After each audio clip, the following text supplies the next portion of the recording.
भारत में करोड़ों लोग ऐसे हैं जो खुद को हिंदू मानते हैं। हमारी परंपराएं अलग हैं, पूजा के तरीके अलग हैं, हमारा रहन सहन अलग है, हमारी भाषाएं अलग हैं, हमारी परंपराएं अलग हैं।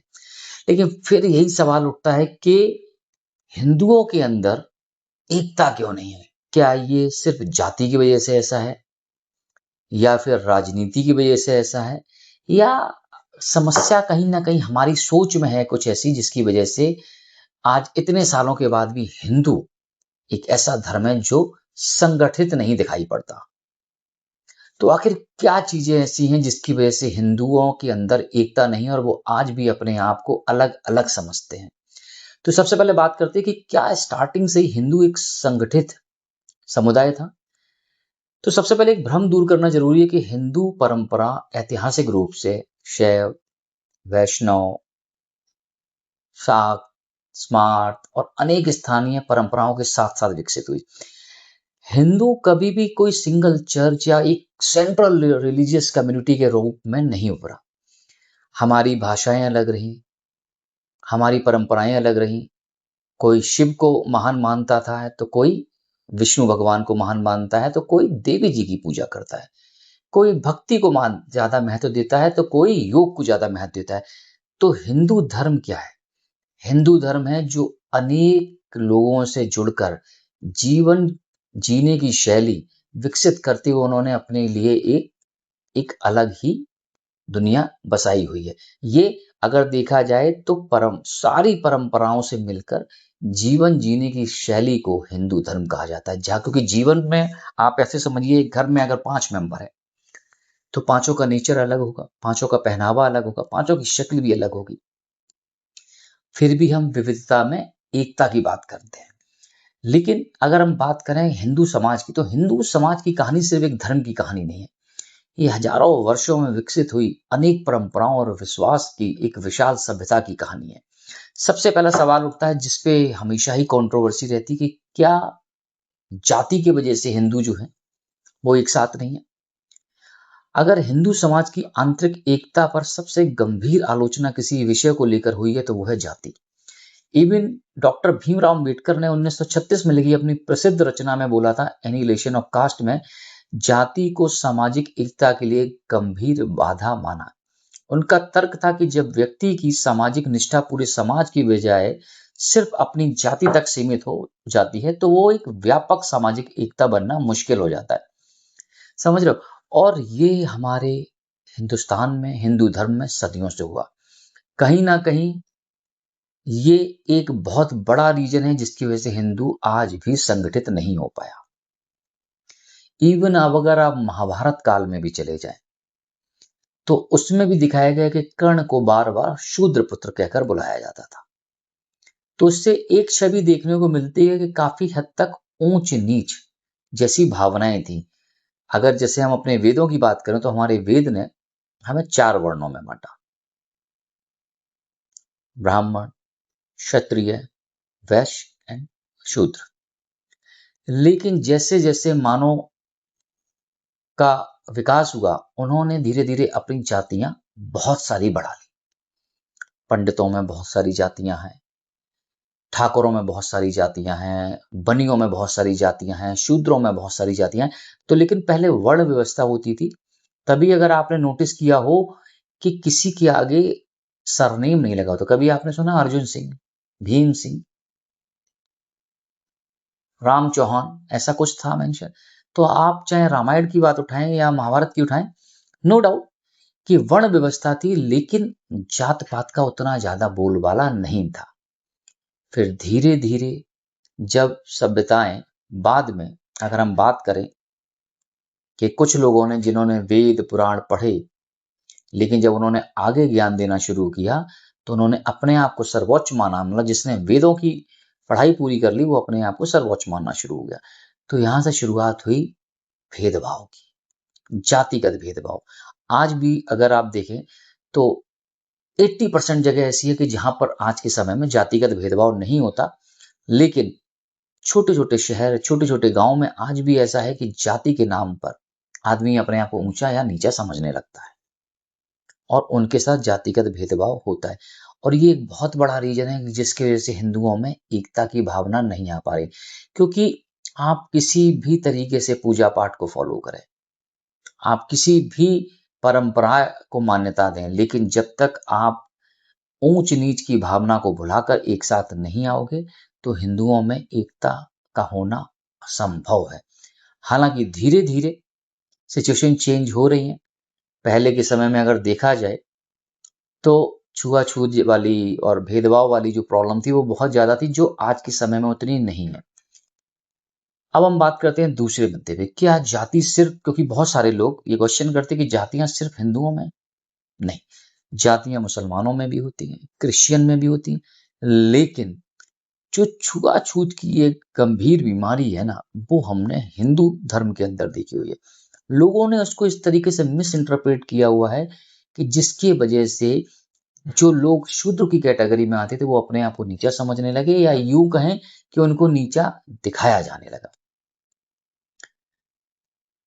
और ये समस्या इतनी बढ़ गई कि जिसकी वजह से हिंदू ही आपस में एक दूसरे से नफरत करने लगे। अगर आप आज के समय में कुछ सोशल मीडिया पोस्ट देखें तो जो लोग खुद को दलित बोलते हैं वो कई बार इस पर मुद्दे भी उठा देते हैं और वो कहते हैं कि हम खुद को हिंदू नहीं मानते।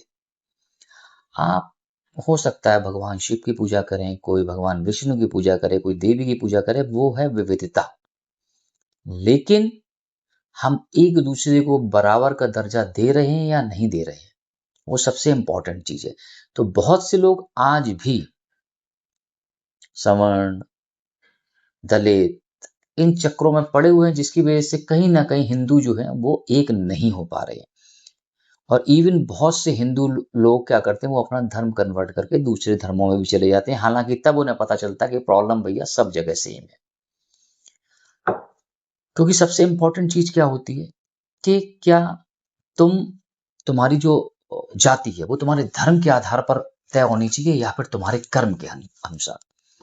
अगर हम वेदों की बात करें तो वेद हमारी ये कहते हैं कि आपकी जाति जो है आपके कर्मों के हिसाब से होनी चाहिए, लेकिन धीरे धीरे करके हमने व्यवस्थाएं ऐसी कर दी हैं कि जाति जो है वो जन्म के आधार पर होने लगी। हालांकि संविधान जो बहुत अच्छा है हमारे भारत देश का, लेकिन उसमें भी एक जो क्लॉज हो गई जिसकी वजह से हर दलित अब दलित की ही कैटेगरी में आएगा, क्योंकि हमारा संविधान ये कहता है।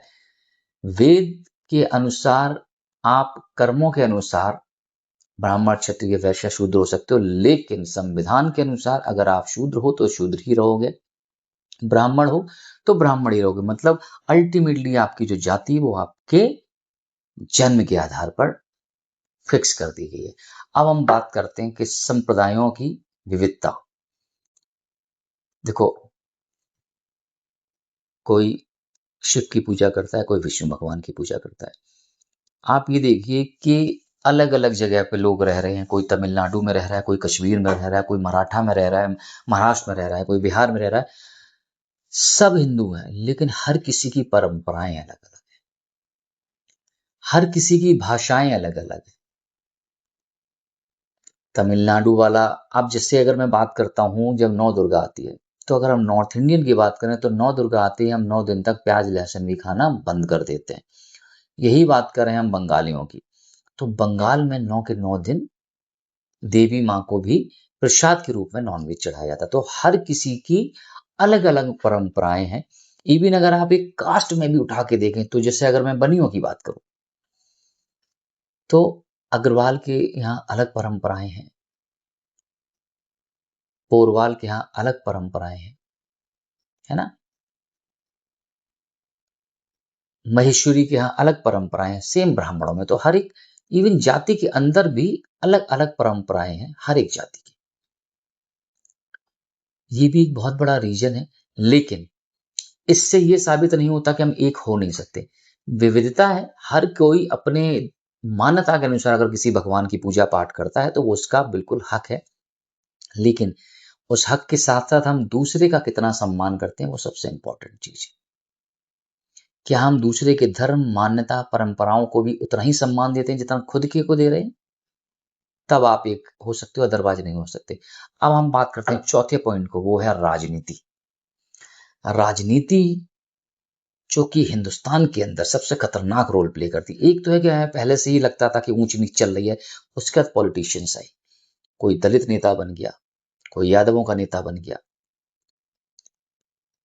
इस तरीके से समाज में भेदभाव की नीति को और बढ़ावा दिया गया, क्योंकि ज्यादातर लोग हमारे हिंदुस्तान में आज भी ऐसे हैं, कई लोग जिन्होंने ना तो वेद पढ़े, ना पुराण पढ़े, ना महाभगवत गीता पढ़ी है, वो खाली सुनते हैं पॉलिटिशियंस को और उसके हिसाब से रिएक्ट कर जाते हैं।